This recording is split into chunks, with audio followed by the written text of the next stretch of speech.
Amnistis კანონ პროექტზე პრეზიდენტის მიერ დადებული ვეტოს დაძლევის შესახებ პარლამენტმა უკვე დაიწყო მსჯელობა. უმრავლესობა აცხადებს, რომ კანონ პროექტი შეძლებს საკმარისი ხმების მოგროვებას და პრეზიდენტის ვეტოს მიუხედავად ის ძალაში მაინც შევა. Როგორ მიმდინარეობს ხდება საკანონმდებლო ორგანოში, ეკა მაღრაძისგან გავიგებთ. Როგორც ცნობილია, ამინისტიის კანონ პროექტი პარლამენტს პრეზიდენტის შენიშვნებით დღეს დაუბრუნდა. შენიშვნები რამდენიმე პუნქტს ეხება, მათ შორის ჯაშუშებისა და ნარკოტიკული საშუალებების რეალიზებისთვის ბრალდებული ადამიანების საკითხი. ვეტოს დასაძლევად საჭიროა 99 დეპუტატის თანხმობა. უმრავლესობა ამბობს, რომ ისინი შეძლებენ ამ ხმების მოგროვებას, რაც შეეხება უმცირესობას, მათი განმარტებით ისინი არ ეწინააღმდეგებიან ამინისტიის კანონ პროექტს, თუმცა აცხადებენ, რომ თუ ის შენიშვნები, პრეზიდენტის შენიშვნები არ იქნება გათვალისწინებული კანონ პროექტში, ისინი მის დამტკიცებას მხარს არ დაუჭერენ. დღეს საქართველოს პარლამენტი დაძლევს მის ვეტოს. დღეს პარლამენტარიზმის ისტორიაში ძალიან მნიშვნელოვანი დღეა, როდესაც პარლამენტი ნოტარიუსის ბიუროს ნაცვლად შეასრულებს უმაღლესი საკანონმდებლო ორგანოს როლს. ეს არის მნიშვნელოვანი და მე მინდა მოვუწოდო უმცირესობის წევრებსაც. ჩვენს მთავრობასაც ჰქონდა შენიშვნები. მეც გამოდიოდი კანონ პროექტის კრიტიკით, მაგრამ დღეს კანონ პროექტის ავკარგენობის საკითხი არ დგას.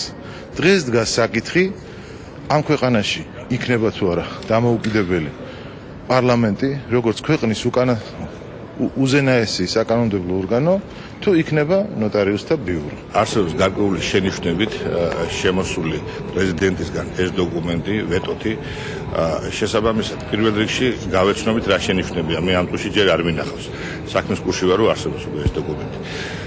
თუ ზუსტად იგივე მეორდება, რაზეც იყო საუბარი, ანუ ის სამი თემა, რაზეც საუბრობდა პრეზიდენტი, ჩემის აზრით ჩვენ გვექნება აბსოლუტურად იმის საშუალება, რომ დავძლიოთ ეს ვეტო. იმიტომ რომ ხონდა ჩვენ საუბარი აქამდე ამ დოკუმენტთან დაკავშირებით, ნამდვილად ვერ დავეთანხმებით იმას, რომ ვთქვათ ეს სამი თემა ჩვენ მივიღოთ და ამოვიღოთ. არა ვარ წინააღმდეგი, უბრალოდ პროცედურა მოითხოვს ამას, თუ უმრავლესობა გაიზიარებს და ამოიღებს იმ პუნქტებს, რომლის გამოც პრეზიდენტმა ეს კანონმდებლო პროექტის ვეტო დაადო, მაშინ ჩვენ არა ვართ ნამდვილად წინააღმდეგი, იმიტომ რომ ჩვენ მომხრე ვართ, რომ კანონ პროექტის შედეგად გამოვიდეს ციხიდან ის ადამიანები და შესაბამისად ზოგს შეეხოს ზოგს განახევრება, ზოგს შესაბამისი პროცედურა, მაგრამ პრინციპი, რომ ამ ამინისტიაში არიან ეგრეთ წოდებული პოლიტპატიმრები, ეს ადამიანები, რომელიც საქართველოს საწინააღმდეგო ქმედებების, სახელმწიფო საწინააღმდეგო ქმედებებს აკეთებდნენ და გარკვეული